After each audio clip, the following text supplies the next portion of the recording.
Today we're going to take a look at drawing trees, and drawing trees is really like drawing anything else.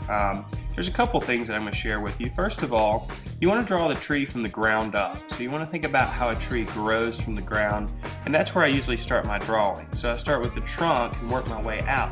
And you start with thicker lines, and then they progressively get smaller.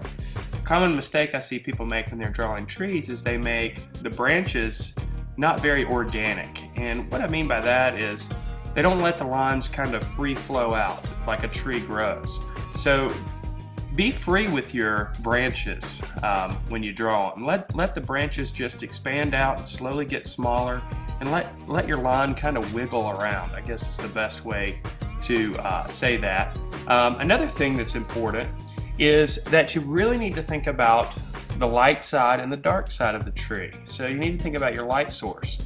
One side of the tree is going to need to clearly be highlighted, and the other side of the tree is going to be clearly shadowed. That'll help your tree look like it's three-dimensional. So basically the way I like to draw trees is I'll draw the structure of the tree first. So I'll basically draw the tree the way it would look in the winter time, and then slowly add the leaves.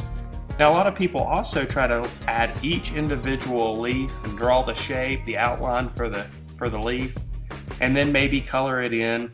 I'm a little bit looser than that.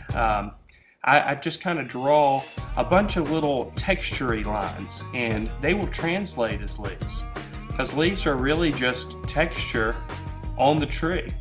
And the same thing is true with the leaves. You need to have a dark side and a light side. So as you can see, as this tree is starting to develop, I've defined a light side of the tree and a dark side of the tree. And progressively I'm adding more and more leaves. And you can add as many leaves as you want, or you can let it be sometime in the fall or autumn where some of the leaves have fallen off. I'm also adding a little bit of a cast shadow on the ground. That also adds to the three-dimensional quality of the tree. So there's our first tree. Let's take a look at another tree.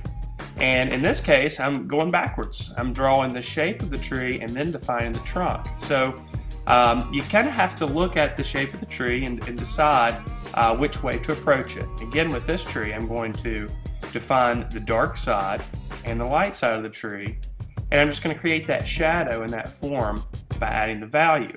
Now when I'm making the marks with the pencil, I'm trying to create the texture of the leaves on this tree. These leaves are really small and pointy type leaves. So the texture I'm creating are really small pointy type lines. And again, I'll put that cast shadow underneath, and that helps define that tree. Alright, we'll do one more tree here. And this time I'm starting with the trunk, and then I'm just going to go ahead and start making the texture of the leaves.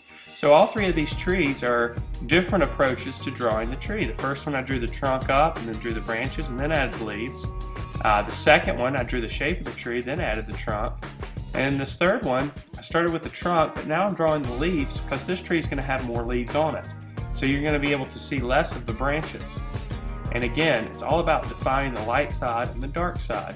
And in this case, you can really see the difference between the light side and the dark side of the tree. It's all done with just texture, and it'll translate as leaves. You know, one thing that might help you with this is if you kind of squint your eyes and see the tree a little bit blurry, those values will stand out, the dark values and the light values. So drawing trees doesn't have to be hard. You just draw what you see, be loose, define the texture, and define the light source.